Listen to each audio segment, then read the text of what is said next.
Most gardeners spend their lives fighting weeds and babying vegetables that die at the first sign of neglect. But there's a different way. There are plants that don't just survive, they come back from the dead. I call them the zombie plants. They reseed themselves. They spread, they laugh at drought and frost. Plant them once, and they haunt your garden forever. In a good way. Here are 15 plants that turn your garden into something that feeds you, whether you remember to water it or not, or reseed or not, year after year. Let's get into it. Number 1, Cardoon. Cardoon looks like an artichoke had a baby with a thistle and then hit the gym. It's a Mediterranean vegetable that most people have never heard of, but in parts of Europe, it's been a staple for centuries. The Spanish and Italians know what's up. The edible part is the thick leaf stalks. They taste like a more intense, slightly bitter artichoke heart. You blanch them by wrapping the stems to block out light for a few weeks before harvest, which makes them tender and less bitter. Then you braise them, fry them, or throw them in stews. But here's why it's on this list. In mild climates, Cardoon reseeds itself like it's got a personal vendetta. One plant can drop thousands of seeds. Those seeds germinate in the spring, and suddenly you've got a whole new crop you didn't plant. The plant itself is also perennial in zones 7 and up, meaning it doesn't even have to reseed. It just keeps growing, year after year, getting bigger and tougher. Cardoon also happens to be one of the few vegetables that contains enzymes used to make cheese. Traditional Portuguese and Spanish cheesemakers use dried cardoon flowers as a rennet substitute, so you're growing food and a cheese-making tool at the same time. The downside? It's big. A mature cardoon plant can reach 5 feet tall and wide. It's not subtle, but if you have space and you want a plant that will outlive your interest in gardening, Cardoon delivers. Number 2, Amaranth. Amaranth was a sacred crop to the Aztecs. They mixed the seeds with honey and human blood to make ritual cakes. The Spanish conquistadors banned it specifically because of its religious significance, which tells you how important it was. Today, Amaranth is making a comeback because people are realizing it's one of the most nutritionally complete plants you can grow. The seeds are about 14% protein, and unlike most plant proteins, Amaranth contains lysine, an amino acid that's usually missing in grains. The leaves are edible too. They taste like spinach and are loaded with vitamins A and C, calcium, and iron. One Amaranth plant can produce up to 100,000 seeds. Let me say that again. 100,000 seeds from one plant. Those seeds drop in the fall, sit through the winter, and germinate the next spring in a dense carpet of seedlings. You don't replant Amaranth, you just manage the volunteers. It also laughs at heat and drought. Amaranth evolved in Central and South America, in climates where other crops wither. It has a C4 photosynthesis pathway, which is a fancy way of saying it's extremely efficient at converting sunlight and water into growth. While your tomatoes are wilting in 100-degree heat, Amaranth is thriving. There are ornamental varieties with bright red or purple leaves, and grain varieties with massive seed heads. Both types reseed aggressively. Both types are edible. You can cook the seeds like rice, pop them like popcorn, or grind them into flour. Number 3, Quinoa. Quinoa is Amaranth's high-altitude cousin. It's been grown in the Andes for over 5,000 years, at elevations where almost nothing else survives. The Incas called it the mother grain. Like Amaranth, quinoa is a complete protein. The seeds contain all 9 essential amino acids, plus iron, magnesium, and fiber. It's one of the few plant-based foods that could legitimately keep you alive if it was the only thing you ate. Quinoa reseeds readily once it's established. The seeds are tough, they can sit in the soil for years, waiting for the right conditions. Once they germinate, quinoa grows fast. It's ready to harvest in about 90 days, and a single plant can produce a cup or more of seeds. The interesting thing about quinoa is that it's naturally coated in saponins, bitter compounds that protect the seeds from birds and insects. You have to rinse quinoa before you cook it to remove the bitterness, but that bitterness is also why wildlife leaves it alone. And while birds are stripping your sunflowers, they ignore the quinoa. Quinoa also tolerates cold better than amaranth. It can handle light frosts, and some varieties are bred for short-season northern climates. If you live somewhere with cool nights and dry air, quinoa will reseed in your garden and come back year after year without any input from you. Number 4, pumpkins. Pumpkins are the ultimate compost pile volunteers. You throw a jack-o'-lantern in the compost heap in November, and by June, there's a vine erupting out of it like something from a horror movie. Here's why. Pumpkin seeds are designed to survive digestion. In nature, animals eat the fruit, walk away, and poop out the seeds somewhere else. Those seeds are built to handle stomach acid, soil microbes, heat, cold, and time. When you toss a pumpkin in the compost, the flesh rots, the seeds sit there all winter, and in the spring, they germinate. Compost pile pumpkins are often healthier than the ones you intentionally plant, because the compost is rich in nutrients and the soil is loose and warm. The vines grow fast, sprawl everywhere, and produce fruit without you doing anything. The other advantage of pumpkins is storage. A properly cured pumpkin, one that's been left in the sun for a week or two after harvest to harden the skin, can last 6 months or more in a cool, dry place. You're looking at food that grows itself and stores itself. That's about as close to free as it gets. Not all pumpkin varieties reseed well. Heirlooms and open pollinated types are better than hybrids because hybrids often produce weird offspring. But even the weird offspring are usually edible. You might end up with strange looking squash, but it's still food. Number 5, turnips. I know turnips have a reputation for being old-fashioned and boring, but that's because most people don't know how to use them. Historically, turnips were survival food. In medieval Europe, turnips were what kept peasants alive when the grain harvest failed. In World War II, turnips were a primary food source in Britain when supply lines were cut. The roots are edible, obviously, but so are the greens. Turnip greens are one of the most nutritious leafy vegetables you can grow, higher in calcium than kale, loaded with vitamins A, C, and K. In the American South, turnip greens are a delicacy. You cook them with a ham, hock, or bacon, and they taste like earth and iron and survival. If you let turnips bolt, meaning you don't harvest them and you let them flower, they produce seed pods.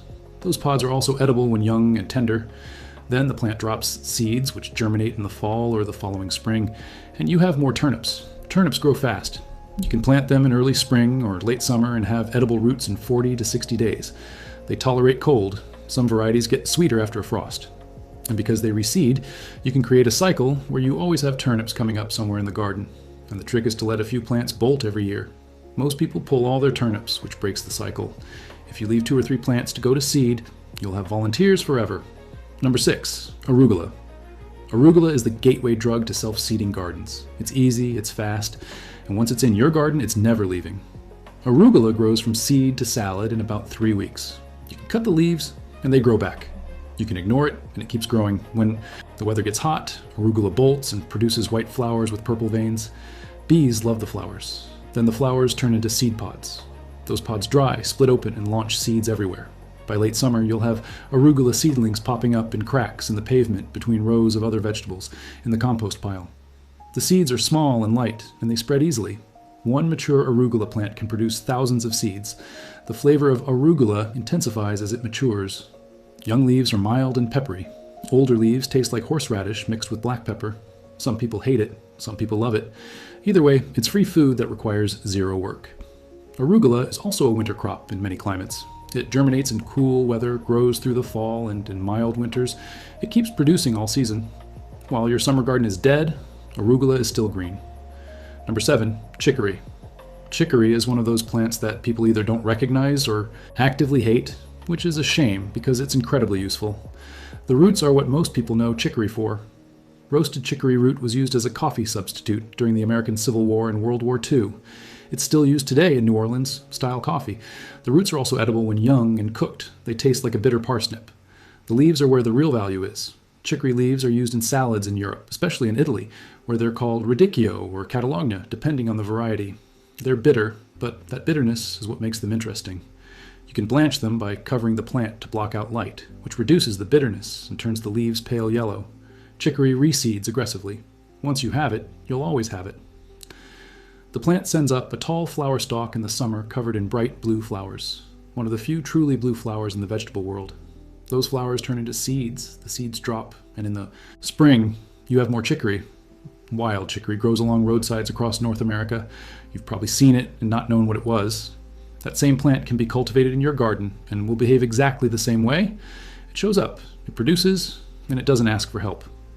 Number 8, lamb's quarters. Lamb's quarters is technically a weed, but it's one of the most nutritious plants on the planet. It has more protein, calcium, iron, and vitamins A and C than spinach. Indigenous peoples across North America harvested it as a green vegetable. Early European settlers called it pigweed and fed it to livestock, but they also ate it themselves when times were hard. It shows up in gardens every year without being planted. The seeds can lie dormant in the soil for decades. When conditions are right, they germinate. You get a dense stand of lamb's quarters where there was nothing before. The young leaves and tender stem tips are edible raw or cooked. They taste like a mild, slightly nutty spinach. Older leaves get tough, but you can still cook them. One plant can produce up to 70,000 seeds, which is why it spreads so easily. Lamb's quarters is also a dynamic accumulator.